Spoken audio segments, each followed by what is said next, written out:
Hello everyone, my name is Karen Simmons, and today I'm going to be doing a not-so-deep dive of I Smoke Alone, Indirect Effects of Solitary Cannabis Use on Negative Consequences Through Coping Motives.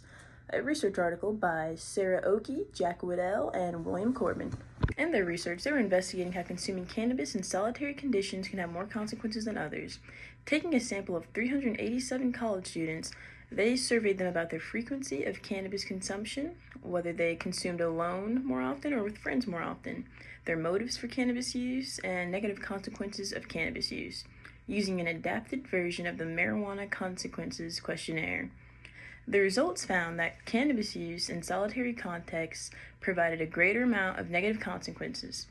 These consequences were categorized as a lack of self-care, academic and occupational problems, impaired control, and physiological dependence symptoms. As social problems are increasing in prevalence, so are coping mechanisms. However, in this case, using cannabis in solitary can prove to be harmful. Exploring how using cannabis alone compared to using it socially is linked to greater negative outcomes. The study suggests that this association is mediated by coping motives such as using cannabis to manage negative emotions. And individuals who frequently use cannabis alone are more likely to report using it to cope with their negative feelings. This coping motive, in turn, predicts a higher likelihood of experiencing negative consequences related to cannabis use. However, the type of cannabis used, such as flowers, concentrates, like just pens or anything like that, did not significantly moderate the relationship between context to use and motives.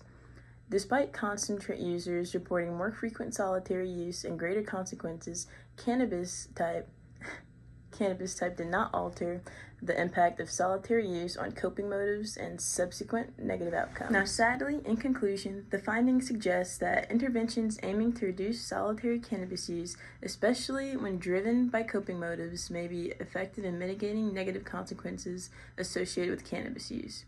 Understanding the role of coping motives can help develop strategies to address problematic cannabis use among individuals who use it alone to manage their emotions. Now, I could not end this without bringing in my lovely, beautiful, big chungus of a son. Styles! Say no to cannabis use. No using cannabis to cope with your emotions. Now, goodbye. Thank you all for your time.